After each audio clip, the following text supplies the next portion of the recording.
कार्यालयासमोर उपोषण सुरू केलं, काय सांगाल सर? हे आमच्या सिल्लोड शहरामध्ये नगर परिषद जी आमची आहे ती सर्वे नंबर 3मध्ये तिथं आरक्षण आहे पार्किंगचं. त्या ठिकाणी त्यांनी अनधिकृत बेकायदेशीर असं शॉपिंग कॉम्प्लेक्स बनवलेलं आहे. तर त्याची चौकशी करून सदरील बांधकाम तोडण्यात यावे अशी आमची मागणी. त्यासाठी उपोषण. याच्यापूर्वी तुम्ही कोणाकोणाकडे निवेदनाद्वारे पाठपुरावा केला? सगळे आमचे जेवढे आहेत अधिकारी पूर्ण नगर परिषद प्रशासन, कोण दोषी होता? याच्यामध्ये संपूर्ण नगर परिषदचे मागचे जे पंचवार्षिकमध्ये जे नगरसेवक होते तर ती संपूर्ण बॉडी याच्यामध्ये दोषी आहे. त्यांनी चुकीचा ठराव मांडला, आरक्षणमध्ये बांधकाम केलं, शासकीय निधीचा गैरवापर केला आणि आता लोक त्याचा लिलाव करून लोकांची फसवणूक करण्याचा प्रयत्न करू लागले.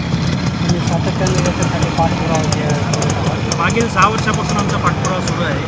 पण त्याची अजून सिल्लोड नगर परिषदेमध्ये त्यांना खुलासा अब्दुल सत्तार यांची 30 वर्षापासून एक आधी सत्ता आहे नगरपालिकेमध्ये आणि त्यांचा मुलगा अब्दुल समीर हा नगराध्यक्ष आहे. त्याच्यामुळे हे त्यांनी राजकीय दबावात सगळं काम सुरू केलेलं आहे. पुढची भूमिका काय आहे? काही नाही, आता आम्ही त्यांना इशारा दिलेला आहे की उपोषणाला बसलेलो आहे.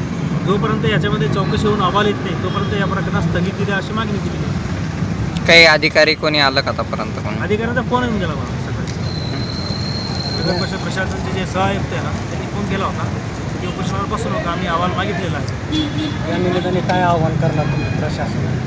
प्रशासनाला करण्यापेक्षा स्थानिक नागरिकांना आवाहन करतो की बाबा हे जे शॉपिंग कॉम्प्लेक्स बांधलेले आहे ते बेकायदेशीर आहे, इलिगल आहे. कोणत्याही नियमानुसार त्यांनी ते बांधलेलं नाही.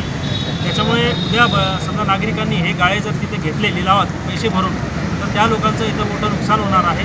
भविष्यामध्ये कोर्टात प्रकरण गेल्यास ते तोडकाम होण्याची कारवाई होण्याची शक्यता आहे आणि त्यामुळे नागरिकांची फसवणूक होईल. त्यामुळे त्यांनी लिलावात भाग घेऊ नये अशी आमची मागणी.